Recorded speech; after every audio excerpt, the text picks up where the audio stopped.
নিয়ে হাসিনার পাশে ছবি তুলতেছে, অথচ এই হাসিনা কবিরের সন্তানের মতো কত সন্তানে রক্ত দিয়ে গোসল করে, রক্ত দিয়ে নাস্তা করে, এই দেশের জানতো তাদের পরিচয় কাপড় দিতে না।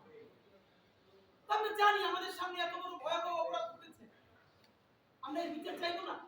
এখন এর বিচার চাইতে গেলে যদি কখনো ডিজিএফআই, কখনো এসআই, কখনো আরো 10টা এজেন্সি আমাদেরকে ভয় দেখায়, আমাদের কিন্তু দখল করে নেবে এই হুমকি দেয়, যখন তো আমরা হয়েছিলাম ভাই, আমরা তখন মুক্তি চাই, আমরা মুক্তির সংগ্রাম করছি।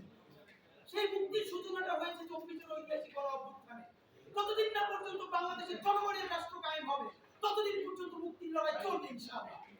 বন্ধুরা আমার, আপনাদের মাধ্যমে এই যে জেনারেলরা আজকে অভিযুক্ত এবং তাদের পক্ষে ওকালতি করছেন, তাদেরকে বলতে চাই, এই যে গুম কমিশন বলল যে প্রত্যেকটা আয়নাঘরের আলামত নষ্ট করা হয়েছে, হুম্মান কাদের চৌধুরী থেকে শুরু করে ব্যারিস্টার আরমান থেকে শুরু করে তারা সবাই বলেছে আমার এখানে টাইলস ছিল, গিয়ে থেকে টাইলস নাই, থেকে করে দেখা গেল সেই টাইলস তুলে ফেলেছে তার দাগ আছে।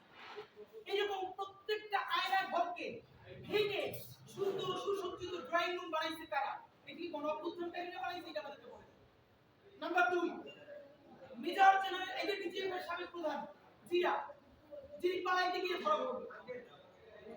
5ই অগস্ট সন্ধ্যায় সে 1000-এর অধিক খুনি হাসিনার কল রেকর্ড ডিলিট করেছে।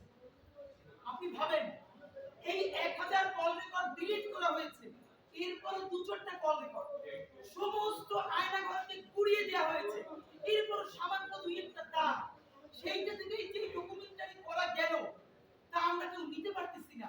এবার আপনি ভাবেন, যদি কোনো আয়নাঘর না ভেঙে অরক্ষিত রাখো, যদি খুনি হাসিনার